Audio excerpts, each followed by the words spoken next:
두매상구를 할 때 매자 있죠. 그거는 본래 우리 순우리말의 뇌하고 비슷한 아마 뜻을 가지고 있을 겁니다. 똑같은 뜻을 가지고 있을 테고, 우리 논에서 나락 농사 지어서 우리 쌀 먹고 살잖아요. 그래서 산에 있는 논은 하늘에서 비를 내려야 농사 지을 수 있는 곳이다, 이런 생각으로 제가 제 이름을 지어서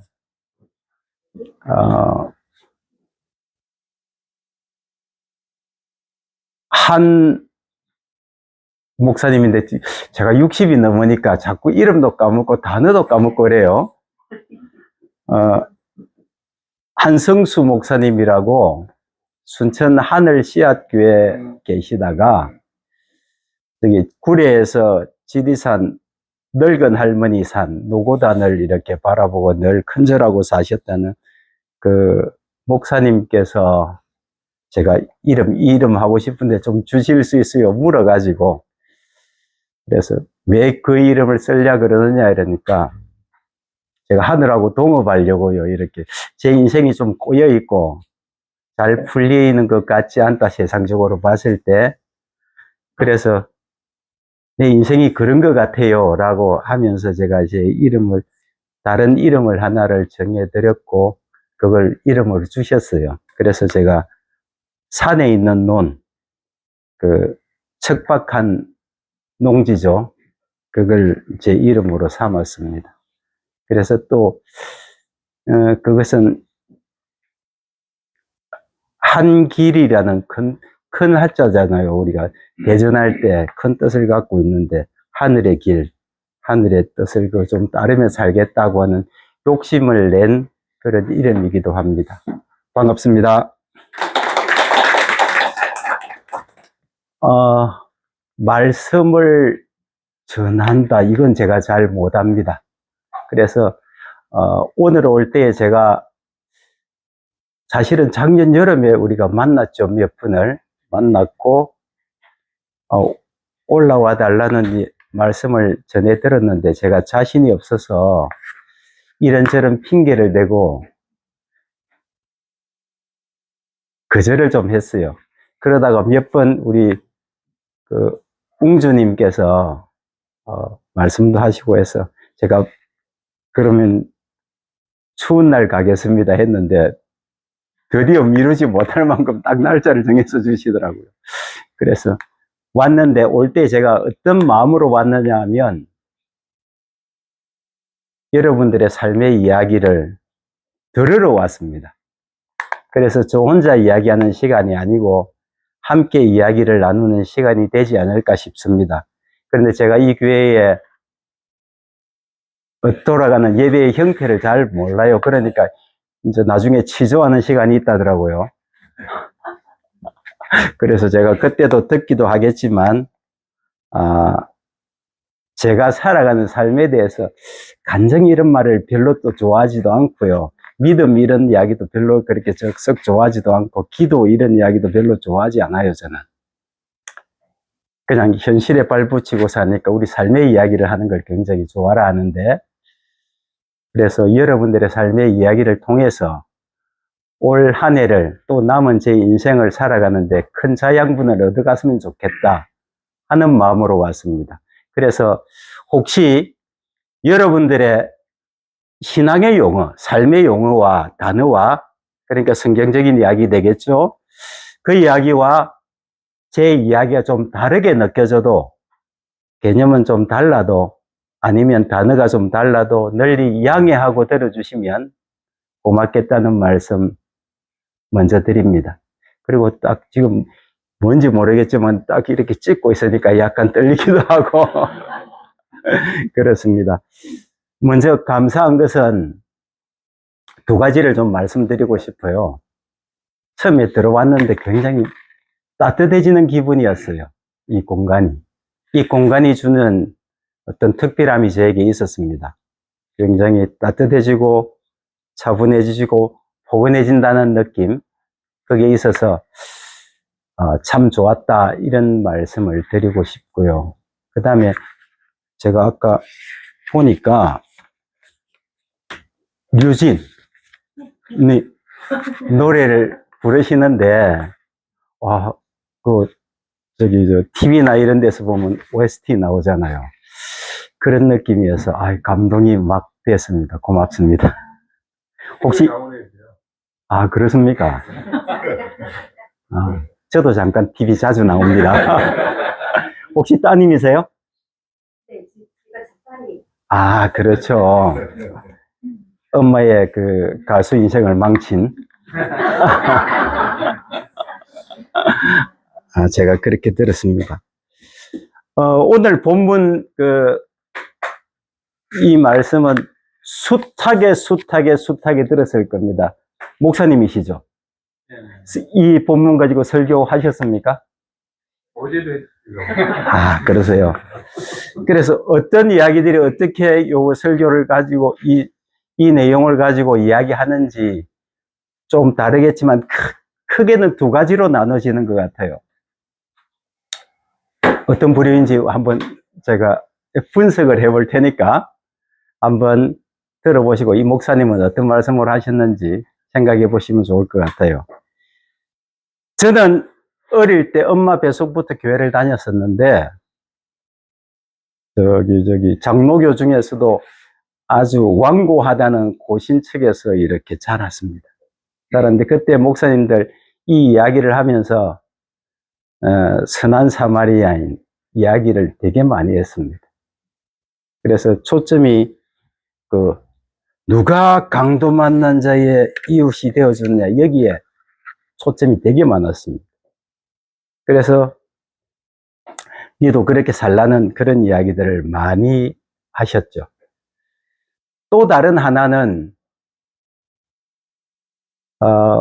제가 살면서 선생님이다라고 부르는 사람이 제 마음속에 한 분 계십니다. 아마 여러분들도 아시는 분들은 아실 거예요. 돌아가셨는데 살아계시면 한 93살, 4살쯤 되는 그런 분이세요. 송기덕 선생님이라고 혹시 아세요? 순천에서 살다가 돌아가셨습니다. 그분이 무슨 하시는? 네. 그분이 이제 이것 가지고 또 설교한 내용을 제가 책으로도 읽었습니다. 그분은 그런 말씀을 하셨어요. 그분이 이제 정용섭 씨라고 하는 분이 대구의 성서 아카데미인가 뭔가 하는 분이 계세요. 설교 비평을 많이 하시는 분인데 그분과 이렇게 지면으로 이렇게 주고받는 글을 읽었어요. 읽었는데 그 중에 송기덕 선생이 한 말씀이 자꾸 기억이 납니다. 설교는 무엇을 겨냥해야 하는가? 설교는 왜 하는가? 이 질문을 던지셨고 그 질문에 대한 대답은 사람다운 삶을 겨냥해야 된다라는 게 그분의 지론이었어요. 그 사람은 사람답게 살아야죠. 그래서 설교의 온통의 핵심이 사람다운 삶에 이분은 초점을 맞춘다는 그런 이야기였습니다. 그래서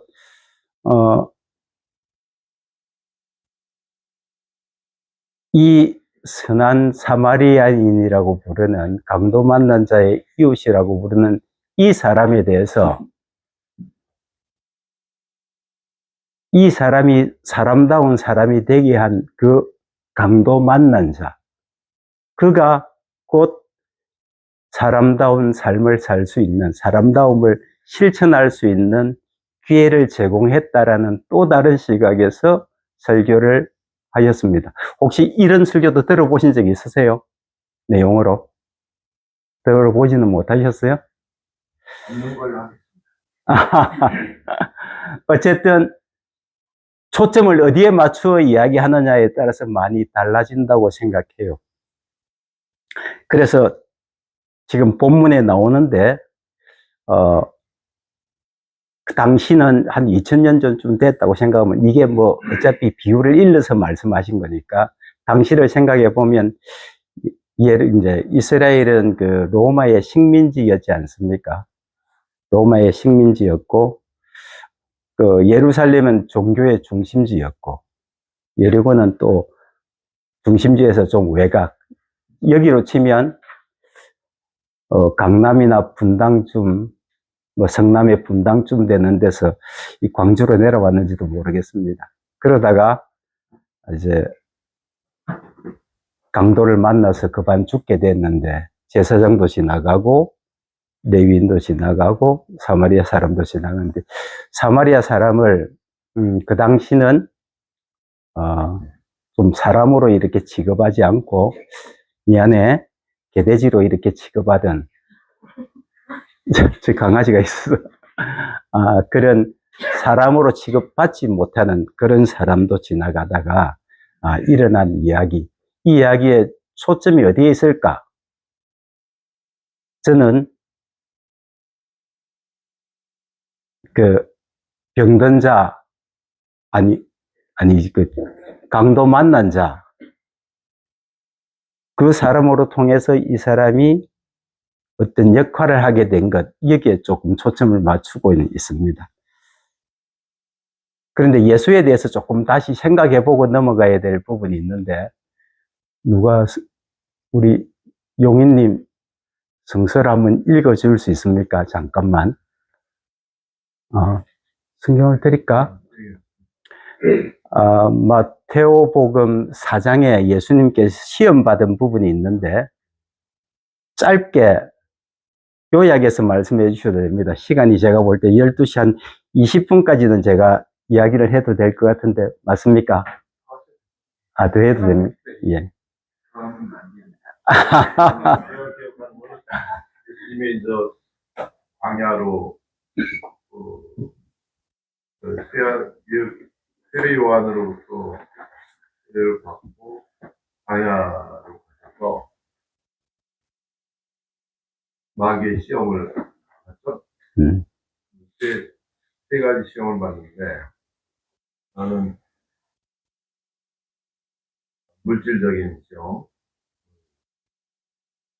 하나는 권위, 여기서 성곽에서 뛰어내려라, 천사가 너를 갖다가 보호해주고 하나님의 아들입니다. 이렇게 그런 권위, 그런 거에 대한 세 번째는 기억이 잘 안 나요. 자, 거의 다 나왔으니까 돌로 떡덩이가 되게 해라. 경제 문제죠. 성전 꼭대기에서 뛰어내리라. 니 받쳐 죽기다. 종교 문제죠.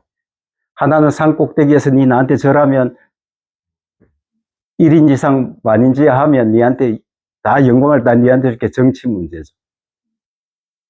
경제, 종교, 정치 문제로 이렇게 시험을 받았다고 나오는데, 성서는 그렇게 기록을 하고 있어요. 제가 이제 각색을 좀 해보면, 청년 예수가 로마의 식민지 되었던 상황에서 고민할 수 있는 최고의 주제들 아닐까. 내가 경제 문제로 이 이스라엘의 고난의 상황, 질곡에서 벗어나게 할 수 있을까? 내가 종교 지도자가, 위대한 종교 지도자가 되면 이 이스라엘을 구원할 수 있을까? 또 다른 하나는 내가 정치적으로 내가 뭐 이재명 대통령 되듯이 되면 우리나라를, 우리 백성들을 이 질곡에서 구해낼 수 있을까? 전부 아니다라고 이야기를 합니다. 다 나오는 바와 같이 아니다라고 이야기를 해요. 그럼 뭘까? 하나님 이름 빌어서, 하나님 말씀 빌어서 이야기하지만, 저는 어떻게 해석하느냐 하면, 죄송합니다. 제가 종교적으로 이게 교회에서 이런 이야기를 해도 될는지 모르겠습니다. 좀 양해를 구합니다. 주체적인 인간이 되라는 것이 그 내용의 핵심 같다, 이런 생각을 합니다. 하나님을 믿는다고 하면서 하나님의 사람 이야기하면서 하나님의 사람이 이렇게 되면 구체적이지 않잖아요. 좀 추상적이지 않습니까? 하나님 우리가 알지도 못해요. 사실은 말할 수도 없어요. 그래서 하나님에 대해서 뭐 이야기를 하고 싶어도 쉽지 않아요. 역사 일에 다 그랬어요. 그래서 뭐 홀로코스트 이야기할 때도 하나님은 정의로운가? 지금 저 베네수엘라입니까? 저기에서 하나님은 정의로운가를 물을 수 있죠, 우리가. 그런데 대답할 수도 없어요. 그때 우리가 무엇을 묻느냐 하면 사람을 묻죠. 사람은 정의로운가? 아까 정의 누가 말씀하셨는데 목사님 말씀하셨나? 하여튼 정의를 물어요. 그러면 하나님 물을 겨를이 없어요. 그래서 우리는 하나님은 온통 성서도 그렇게 이야기를 합니다. 사람의 관심이 있어서 사람의 이야기, 사람의 안녕, 사람의 구원, 사람의 해방을 이야기하고 있는데 사람들은 자신들의 이야기가 아니라 잘 알지도 못하는, 어떻게 표현하기도 쉽지 않은, 어느 것이 맞다고도 정의될 수도 없는 신에 대해서 이야기를 합니다. 아이러니 아닙니까? 끊임없이 성서는 사람에 대해서 관심이 있습니다. 끊임없이 그래요. 그래서 청년 예수가 고민하는 세 가지, 그 세 가지 키워드는 오늘날도 우리에게도 유효한 것이죠. 그런데 그걸로 뭔가를 해보려는 노력들이 굉장히 많이 있습니다. 물론 그거 안 할 수 없어요. 그러나 그거 할 때에도 제일 중요한 게 나를 잃지 말아야 되는 것. 나의 주체성입니다. 나의 주체성이죠. 그걸 사람다운 사람으로 이렇게 사람으로 표현하면 참 좋겠다 이런 생각이 듭니다. 그래서 예수가 그 비유를 들어서 말할 적에 사람의 초점이 있었다고 저는 생각합니다. 사람다운 사람에. 이것은 어디에서 극명하게 드러나느냐 하면 극명하게 드러나는 것이 또 하나 있는데 성서가 맞을 것 같습니다. 웅주님께서 마테오복음의 25장 한번 31절부터 잠깐 한번 읽어 주시겠습니까? 31절부터 조금 이야기가 나옵니다. 중간에 제가 시간적으로 자를 수도 있습니다.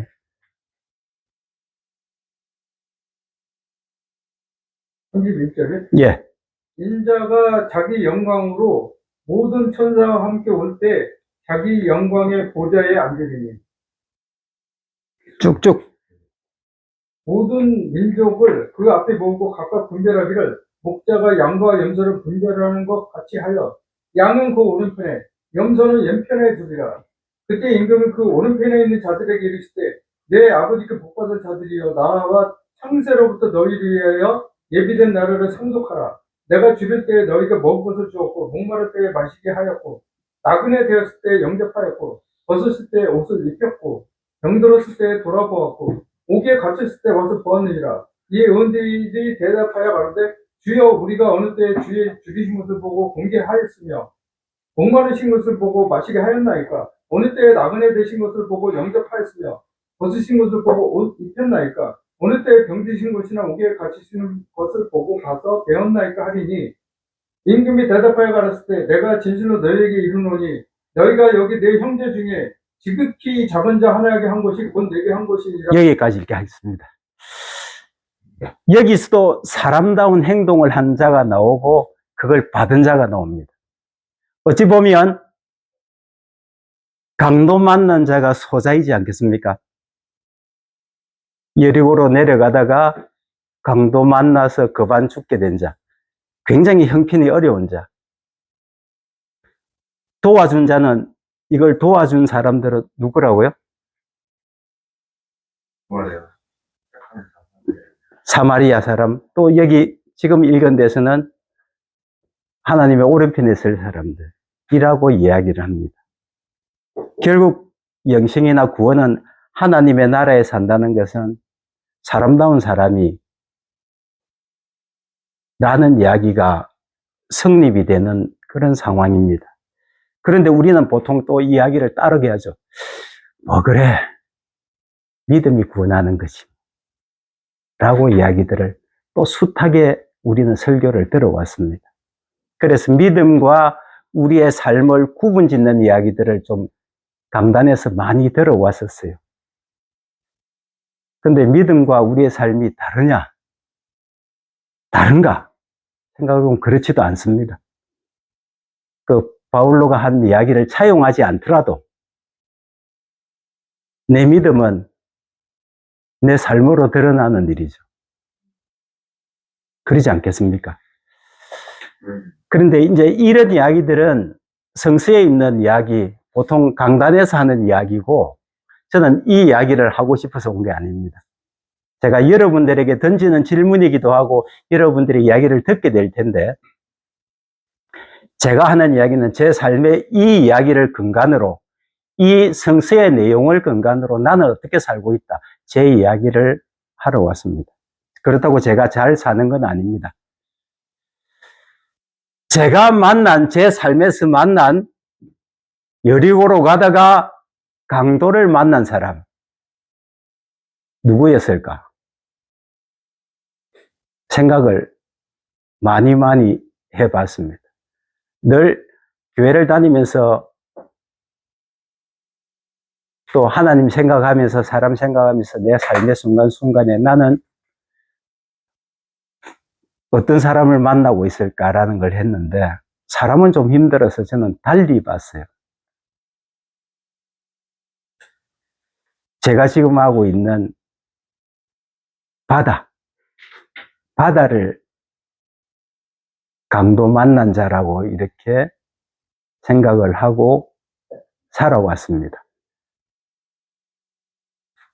그 하나님이 천지를 창조했고 바다와 그 가운데 있는 온갖 만물들을 다 만들었다고 하는 것이 성서의 이야기고 우리의 고백 아닙니까? 그럼에도 불구하고 사람은 이제 자기의 어떤 편함이나 안락함이나 부를 위해서 뭔가를 많이 훼손하죠. 결국 그것이 바다로 다 갑니다. 심지어는 거기에서 바다를 매립하기도 하고요. 그것이 재앙으로 돌아와서 지금 기후위기가 우리에게 왔다고들 과학자들은 이야기를 합니다. 그래서 가서 보니까 고기 잡는다고 썼던 그물들, 통발들, 오늘 가져온 굴을 좀 가져왔는데 굴을 키운다고 만들었던 스티로폼 부표들, 이런 것들이 바다에 해변에 너무 많아요. 그래서 그것들을 이제 제 나름대로는 강도 만난 자의 상처를 싸매는 마음으로, 돌보는 마음으로 쓰레기 청소를 좀 해야 되겠다라는 생각을 했어요. 보시다시피 제가 휠체어를 타니까 할 수가 없잖아요. 제가 할 수 있는 일은 뭔가 조직을 하기 시작했죠. 한 명으로 시작했습니다. 고등학교 학생 한 명과 함께 2014년도에 이제 쓰레기 정화 활동을 시작을 했는데 그것이 점점 불어서 굉장히 많은 일들이 이제 이루어졌습니다. 또 많은 사람들이 참여했고요. 정부의 정책도 만들어지고 법도 만들어지고 과도 만들어지더라고요. 그 해양수산부에 그 어구자원순환과라고도 있습니다. 임시적으로 생겼다가 지금은 이제 계속적으로 될 모양이던데 이제 그런 것도 생기게 되고 하더라고요. 폐기물법에 해양 쓰레기는 바다에 있는 쓰레기는 국가가 관리하도록 되어 있어요. 그런데 국가관리사무입니다. 그런데 그것이 이제 29조 2항에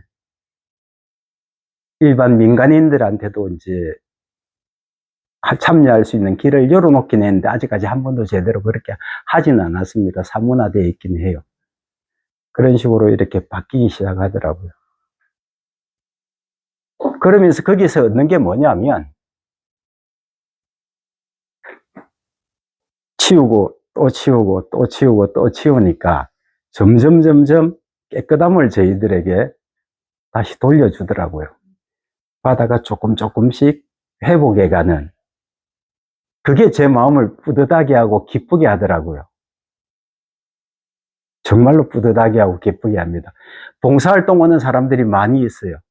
청년들이, 아까 유진 같은 젊은이들이 몇 명이 이렇게 모여서 텐트 치고 옵니다.